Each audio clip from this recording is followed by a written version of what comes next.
Hi guys, and welcome to another episode of Kabir Considers. In this video, I'm going to react to a comparison between British and American money. Now, it's kind of interesting because you would think that because of the close history between the US and UK, that our money would be fairly similar, but it's really not. Like, ours is more colourful, yours is a bit more just standard kind of, the green notes. Even the feel of them is different. The paper, or what, I don't think we use paper anymore. I think we use kind of like a plastic for our notes, compared to yours is really different. But I've only really ever held maybe a $50 note in my hand. I've only been to America like maybe 3 times, but this was like as a youngster, so I never really held the money. It was my parents. So I thought it'd be fun to see a lost in the pond comparison between the two banknote systems, the similarities, the differences. So yeah, this should be fun. Let's do it. What are you doing to our cat? She's making it rain. Hi, welcome to the latest episode of Halfway Planet, and today we're talking money. For I speak no other language. That is so not true. It's not, we're poor. And that's not true either. But when we were in the United Kingdom, we found ourselves having to use cash for the very reason, well, you explain the reason. Why did we use cash? Because whenever we used our card, there would have been a fee. Like a bank fee. Yeah, an international fee for the percentage as opposed to just a set amount of whatever it was that you used it for. So, for example, we bought coffees every day, which we did most days that we were there, at least once. You needed to. But either way, we bought coffees pretty much every day that we were in the UK. And every time that we use our card, we would have had a percentage fee for however much the coffee was for. How much? But today, because of that, we actually came home with a lot of British cash. So we thought, what better opportunity than now to do a comparison of British and American money. So, without further ado, let's make a deposit. I'm so sorry about that. So the first one that we have is the $20 bill. And the £20 notes. So different. Notes versus bills, and you can see they're both for 20. Naturally speaking, and you'll find this with all of the sort of British currency, you will find the head of the Queen on there. It's not, she hasn't been decapitated, it's just a bust. The head bust, not the other kind. And that's, like I said, that's throughout all the money. But one thing that British money has in common is it doesn't just have the Queen's head on it, but it has some other faces on it as well. So if I turn this round, has the profile of Mr. Adam Smith. On the $20 bill, we have Andrew Jackson. Anyway, we mostly have just presidents or founding fathers on ours. In Ben Franklin's case. I think an interesting thing as well, let's just do a size. I remember Nas had a song called Dead Presidents, and it was about money, so I'm guessing that was why. Comparison. I know size isn't everything, but look at that. I think you'll find, it's a lot bigger. One's wider and this one's taller. So they're about equal in many ways. Who cares anyway? Well, they're not quite equal. I think right now, at the time of filming, it is $1.27 to a pound. Yeah, well, yeah, in terms of the exchange rate, they're not equal. That's definitely for sure. Let's go down in descending numerical order, and I should point out we don't have any $100 or $50 bills or pound notes, just because we can't afford them.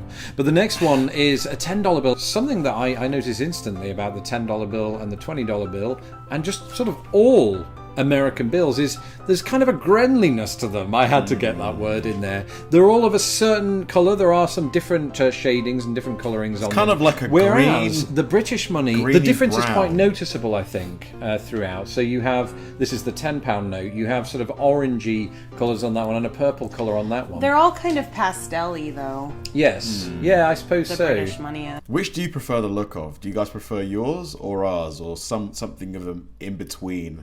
Yeah, and on this one, as of quite recently, I kind of like yours. Miss Jane Austen, right there. Although ours are on the nice. back of it. I think like she's quite new. She was added, in the last 5 years, I think. Sounds right. Yeah, but here's an interesting comparison. The further down, the smaller we get, the smaller the banknotes get as well. So now the $10 bill is absolutely destroying the £10 note. I've never really thought about that before, but it is true. We do shrink down the bill. Another new feature that I quite like about some of the smaller money is that you can actually see through it. Yeah. And what is it made out of? It's made out of polymer. This is a new feature for, I think it's the 10 and the £5 note. This polymer feel is very shiny. It's definitely for like fraud purposes. I think it's harder to forge. It's very hard to tear this in half, and also you could, in theory, put it in the washing machine and it would be absolutely fine. At least that's what I'm told. Haven't tried it yet. Maybe I'll take that risk somewhere down the line. And speaking of somewhere down the line, I think we're moving on to the next one. Oh, look, it's another green bill. Abe Lincoln. So yes, all the major American bills do carry that tendency. This one, of course, who have we got on the front of that? It's Mr. Abraham Lincoln. Yeah. The last one was Hamilton, by the way. Oh yes, we didn't mention President Hamilton. President. Not a president, another founder. Whereas ours has obviously the Queen, again, on the front, but you turn it around. Who've we got? Churchill. Oh, it's Winston Churchill. Say hello. I love that look he's doing on that thing. To that. So, oh, look at that. Churchill and Lincoln. That would have been a dream team of sorts, depending on your politics. So, and this one, again, this one actually more goes along with your colour scheme, doesn't it? Sort of bluey green, but still very pastel. It is, and it is a tad smaller than the £10 note. Makes sense. And of course, very much smaller than the $5 bill. Here, you hold it up. I don't remember from memory, because that's how you remember things, whether all of the American bills are exactly the same size. Could you pass me a couple of those? I think they are. No, I think the 5 is definitely I mean, here's the 20 and the 10 thinner. and the 5. They're the same size. Are they? They're the same size. So that's definitely a difference I'd not considered, actually, until we started making this video right now. We did have a list of things we wanted to cover, but that was not one of them, so bonus. Does the US ever, like, refresh the design of the notes, or is it, like, has it been the same since inception? Because I think we refresh ours, like, maybe every 15 years. I've seen a couple of refreshes. Like, you guys must switch it up from time to time, right? Okay, let's move on to our next value, as we just said. So you do have the dollar bill. Again, it fits that same size as all of the other sort of American bills. I'm not going to bring out a note here. I'm going to bring out a coin. Right there. We have a pound coin. We don't actually have notes. The £1 note was printed from...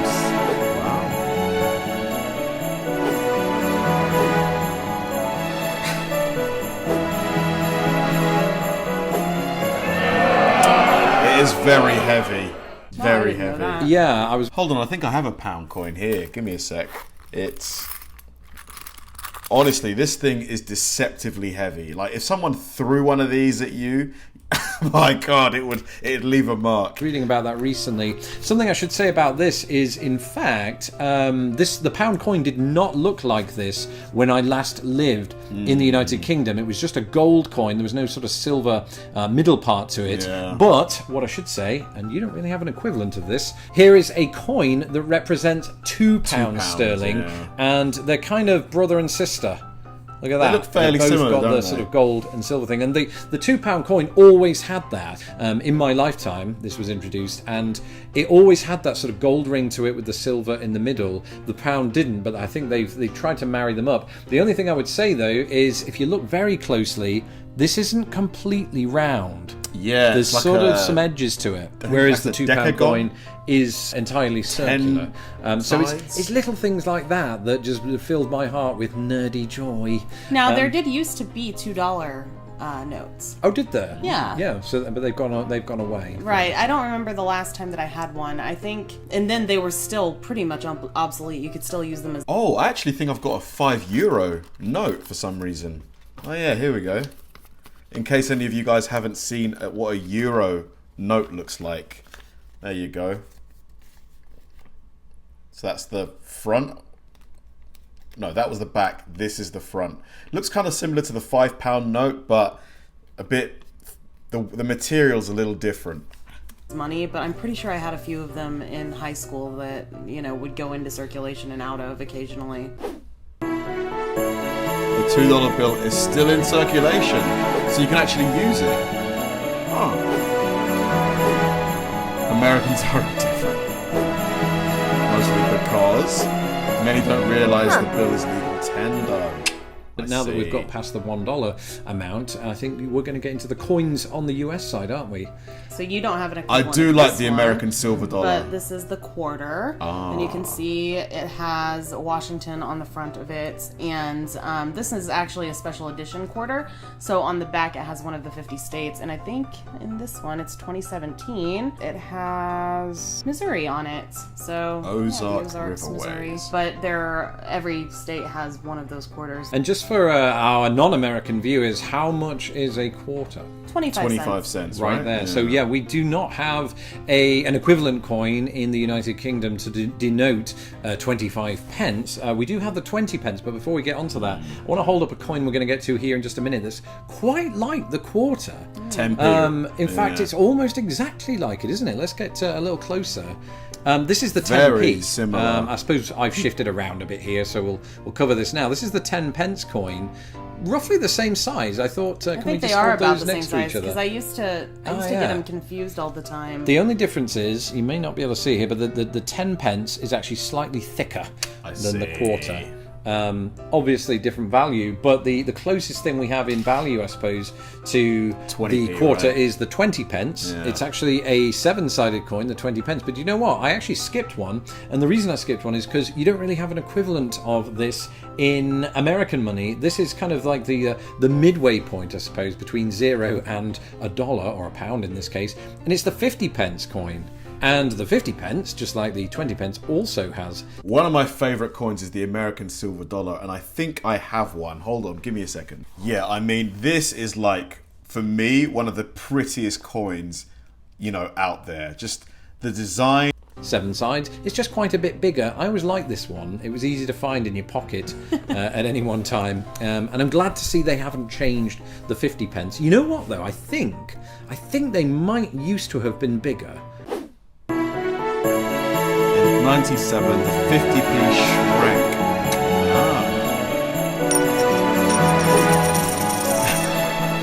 We're never happy, man. Oh my god, always complaining. 5 and 10p, okay. But what's the next coin on the American list? I've never seen the smaller It's not versions. the smallest in the bigger number, ones. but certainly the smallest in size, and that is the dime. The dime has 10 cents, and it has Franklin Delano Roosevelt president on it. Very interestingly, this actually brings me onto my next coin, since we've already covered the 10 pence. But once again, we have a coin that's not dissimilar to the dime. Let's hold them up closer. This is the 5 pence coin. You're probably starting to see a trend here. If we have a coin that's like America's, it's probably worth less. And something else I should say, and I didn't say this about all of the coins, is you don't have any other sort of peripheral figures, if peripheral is the right word, but you do have the Queen on the back of all of these. And yeah, very much like the dime, and I've often confused them, in fact, because we did have a few of these kicking around after we moved to the US, and I think I once got away with using one of these in a shop here in the US. Oh, I've done it so many times I can't count anymore. I can't count. You get that because it's numbers like this. Okay, it's crazy. So we have Jefferson on the nickel, and the nickel is worth 5 cents. And this is a new edition nickel. I want you to look at it because it's got Jefferson, but he's kind of like facing you, and it's a little bit creepy. Let's have a look. He's a bit of a handsome man, though, isn't he? Oh, it is creepy. Yeah, it's not. I love these things though. I like the new nickel. I'm partial to it over the old one. But yeah, if you look at it in a certain way, it kind of looks like he's looking. I need to get my hand on one of those. Common theme that you'll see on both some notes and some of the coinage is that on the backs of some of these, then you have the monuments that go along with them. So in this case, Monticello is on the back, which is what Jefferson's house was. But then also on the $5 note, nice touch. On the back, you have the Lincoln Memorial. The backs of 6 UK coins each depict an element of the shield. Yeah. If you put them all together, you'll see the shield with the lions. Exactly. There you go. We are down to the penultimate coins, and in this case, we're talking about the sort of coppery coloured coins. That might sound odd to an American, hearing that the copper coins are in the sort of penultimate section, because there's only one in the US, whereas there are 2. Let's get our coins up and let's do a bit of compare and contrast. What have you got there, Willow? Mine's very, very shiny. It's a penny. It is, and another way of putting that is what? A cent. A cent. 1 cent, yeah. 1 cent. Whereas, well, I'm going to get my biggest one out first. Coin, don't get worried. And it's this thing. It's much bigger than that. Oh, well, yeah, of course. It's slightly worth more, but only just. This is the 2 pence coin. It's quite an old one, I think. This used to be as sort of shiny as the one Tara has there. Don't you think the 2 pence coins are starting to go out of fashion a little bit? Well, I think all cash nobody is, uses for the most part. Yeah, that's true. No one in both countries, I think that we're moving away from sort of cash usage. What do you guys think of that? Because we are moving away from using cash. I've seen it. I've been in a few shops where they're like, oh, we don't take cash, card only. I don't like it. Like sometimes, if I've got some cash, I just want to spend my cash. Plus, cash is still money. Why can't we use cash? It's just a bit weird. What do you guys think of this cashless society that we're heading into?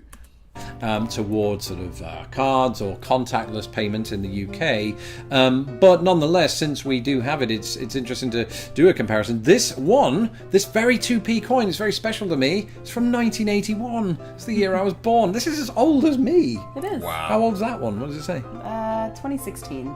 So it's a baby. It is a baby, but I do have quite a new one, and these can be friends. They're almost the same size. I think the 1p coin is actually slightly bigger than the cent, but this was made in 2016 as well. Oh, there you go. They're friends. friends. They're blood brothers, just without the blood or the gender. What about in America? Do you think America is moving toward, or has moved toward, a sort of cashless society? Probably in some areas. areas. Yeah, for sure. I mean, if you think about just the way that we go through our daily lives, we use our card for pretty much anything. I don't remember the last time that I got money out that wasn't for this video or just for like our weekly laundry. Yeah, the one exception you might point out is some cities, including Chicago, is quite big on this. A lot of restaurants and places like that do weirdly stick to this sort of cash only rule, but they're more the outlier, I think, in this particular scenario. And I'm guessing. I think I know why. I think we can all guess why. Cash is obviously harder to track, and you can kind of fiddle with some numbers in the accounting. So what are the alternatives? Well, like we said, in Britain, they've mostly moved. A lot of people have moved to this sort of contactless method of payment that you can achieve through your phone if you're going to purchase literally something. Just scan it. Don't touch anything, and that's Crazy. supposed to be a secure way of doing things. It's not really taken off yet that in the United States, but there are movements toward doing so just this year, I think, in banks across the East Coast and beyond. So that should be interesting to see if that comes about. Thank you for joining us for this video today. It was very nice. Kind of interesting how different our money is. You guys have a more uniform style. All notes are the same size. This kind of a similar shade of green is used. Maybe it's for a uniformity thing, or maybe it's just the tradition. I like the American notes though, especially the $100 bill. I like the blue strip. I think some people call it the blue face. I do like our money too because it's a bit more, I guess you could call it more unique, maybe a bit more stylish, a bit more bold in its design, but both definitely have their pros and cons. Yeah, what do you guys prefer? Do you guys wish that you guys had a style more similar to ours, or are you happy with yours? Let me know. Thanks for watching, guys, and I'll see you in the next one.